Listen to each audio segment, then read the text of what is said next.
DJ and PK, it's 97.5 The Zone. We were joined by Jerrod Calhoun, Utah State men's basketball coach. The Aggies are 10-0 for the first time ever. Coach, good morning. Good morning. Thanks for having me. Thanks for coming on. Coach, 10-0. I think anyone could look at the schedule and say, yeah, 8-2, I can see that. There's some home games and scheduled wins, but the Iowa game and a couple other games in there, maybe beating Wyoming in the conference game at home. St. Bonaventure has a really good record and what is usually a pretty good league too. A couple of those probably surprising that you got all of these put together. If you had to explain why, and I assume at some point you and your assistants have talked about why, what's the best answer? Well, I think there's a couple things. I think the returning players have done an unbelievable job of leading our program. I think the new guys have come in and really, really bought in to the culture of our program, which is we over me, putting others before themselves. And the connectivity amongst our group is really, really special. And we found ways to win ugly down in Orlando against St. Bonaventure and also North Texas, two pretty good teams. So we showed a lot of resolve, and, we got 4 really difficult games coming up, but I like where we're at. We saw Mason Falslev play as a high schooler here, and this guy was an incredible athlete in multiple sports, right? And probably could play multiple sports at a high level. You'll look at him playing an average of 30 minutes a game, and really there's not a whole lot that he can't do. You just look at his statistics. I saw him in person several times last year. Not really surprised. Shooting 55% from the field. My gosh. I mean, and I know he's a little older in terms of age, but he's still a young player in terms of eligibility. Any level of surprise is just how good he is because this is your first exposure to him this year? You know what's great about Mason is he doesn't take any off days. He's one of the most fierce competitors I've seen. Practice habits, attention to detail, and just overall joy being around him. It's a really, really special relationship. We have only known each other 7-8 months, right? Got here in April, and he's done an unbelievable job taking that next leap in his development. And I think the sky's the limit. I think he go down as one of the best Aggies ever. Really, really enjoy coaching him. You did have guys like Falslev and Martinez coming back, but you also had to integrate new guys into the team. How much do you know what you have when you get a guy out of the transfer portal, and how much of it is it's an educated guess, I suspect this, but we're going to find out when we get in the gym? Yeah, I think that's a great question. If everybody knew what they were getting, they'd probably be able to predict their seasons. But, it's unpredictability, right? I think that's what makes sports really unique. Certainly this portal, trying to figure it out. We've had a lot of success, not only here but also at Youngstown State. We have a nice system. I think kids like playing in it. We want to play fast. We want to score the basketball. We give them a lot of freedom. Spend a lot of time with our guys. We have a young staff that really, really spends a lot of time with our players on and off the court. So this group has done a tremendous job thus far of really just buying into whatever it takes, right? There's going to be certain nights that Falslev has it going, or, Ian Martinez or whoever it may be, just really working together each night. And it really starts in practice, and you could see it day in and day out. This group doesn't waste any days. You got 2 games left before you start league play, and then you got a couple of real tough games right off the bat there. And obviously I'm not discounting St. Mary's on Sunday because going to that place, I've been there many times, that's a difficult team to play, especially in their place on a Sunday. With these 2 games with UC San Diego and St. Mary's, how much are you still in the finding out stage to make sure on the 28th when you play at San Diego State that you're ready to go league play-wise? Yeah, I think it's another good question. I think we kind of know what we have. We need certain guys to step up offensively. I think our defense collectively has been really, really good. But, we got 4 or 5 new guys, I think, that are still trying to figure out the game offensively. Some guys have just not made shots. So we're fully anticipating some more offensive output from, various number of guys. But, every game is a resume-building type game. UC San Diego, I really believe, is the best team we play in the non-conference thus far. I think St. Mary's is probably the best, but UC San Diego is not far behind. They are a tremendous basketball team in here tomorrow night that we have to be ready to go. And then, as you said, St. Mary's is one of the more difficult places to play. Just been so good for so many years, know how to play tough. So I think these are two really, really good opportunities as we head into Christmas to continue to try to build our resume for the NCAA tournament. I bet a lot of Aggie fans look at that UC San Diego game on paper and think 11-0, baby. St. Mary's has a rep here. They've been in the league with BYU. People have, know how good they are. But UC San Diego, one of their losses is 5 points to San Diego State. Now, it was really early, and I don't know if everybody had their full rosters there. Were you able to look at that? They don't look like they have a lot of size. So what do they do well, and why were they playing a 5-point game with the Aztecs? Well, you talk about culture. Their coach has been there a long time. He took it from D2 to D1. He's got a group of kids that just, as you watch them play, you enjoy watching them play. There's not too many teams you say that about in college basketball because of all the transfers. There's not great ball movement in college basketball, I don't think. There's not great connectivity. You don't see that with this UC San Diego. In fact, you see a team that's a well-oiled machine. I think one of the best passing, best shooting teams. And now they play a matchup zone and also a top 30 team in the country defensively. So they got great balance. I expect them to win 25, 26 games. I think they're really, really good. I know nobody in our program, coaches or players, are undervaluing them at all. And we know we got a tall task in here tomorrow night. How are you going to be able to get familiar with this conference? You're new to it, coming from the other side of the country. And, we've been involved in this conference for many, many years, and it's pretty good. Yeah, I think it's tremendous. I've been a fan from afar for a number of years. Typically, my routine, guys, was to put my kids to bed about 8:30 and then start watching Mountain West basketball at 9 o'clock at night for really like the last 5 years. So I've studied it, did a lot of off-season studies. I think the thing that we have to do is bring a physical brand of basketball to this conference. It's a toughness league. There's no doubt about it. Historically, it's been a slow-paced league, so we kind of like to play fast. So we're a little bit different than most of the teams in this conference. And hopefully what we bring, can have great success, because I have so much respect for all the programs, the tradition, the coaches, and there's been just so many great players out of the league.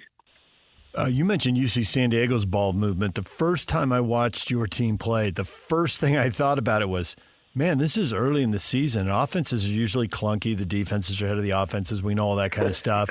And they've got some new players, and they got a new coach. But the ball was moving. And you did play fast and get the ball up court quickly. But a lot of times players think that just means, well, the first person who touches the ball anywhere near the three-point line gets to shoot it. And that is the way some teams play. But the ball was switching sides of the court, but it did it quickly. How'd you get your guys to do that so quickly, so soon in the season? Yeah, I think that's one of the biggest challenges everybody faces. Most of the kids that are in the portal are unhappy because they're not scoring the basketball. So, during the recruiting process, when you're recruiting these guys, that's all the coaches talk about is scoring. We talk a little bit more about efficiency. So it's, what do your percentages look like? What's your assist to turnover?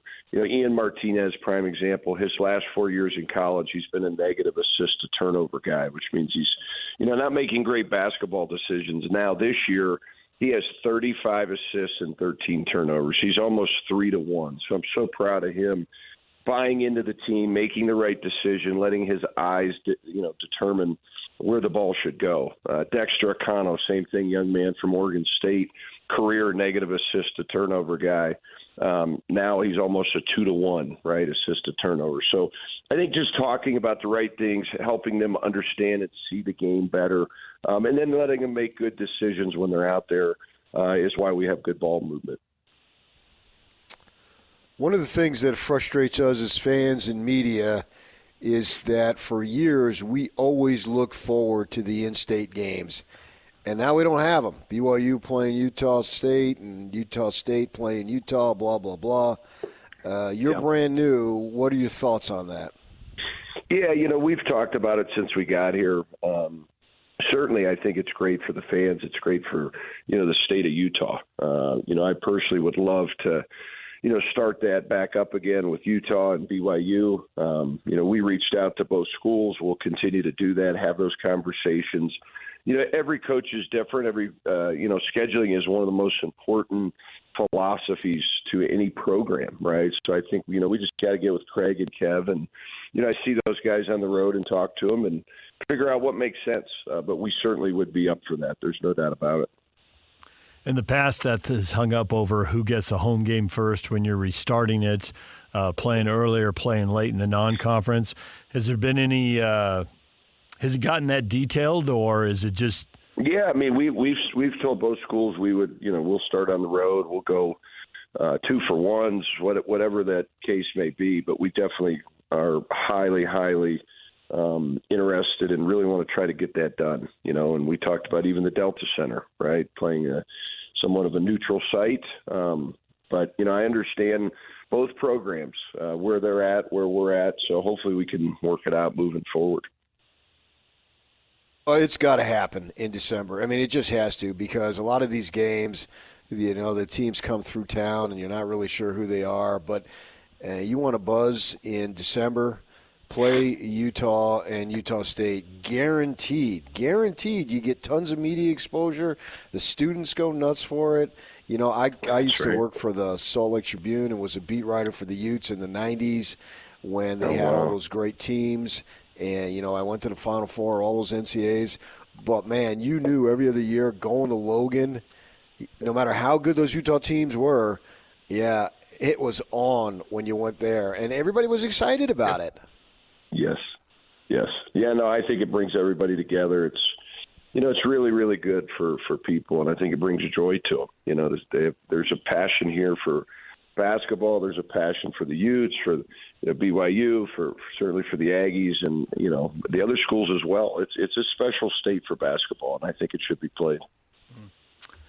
Looking at your roster, another reason you guys are 10-0, best start in school history at Utah State. I can't help but notice that I think there's 10 guys playing 13 minutes or more. You're really spreading minutes around, and 5 of them are seniors. Are you a big believer in get old, stay old?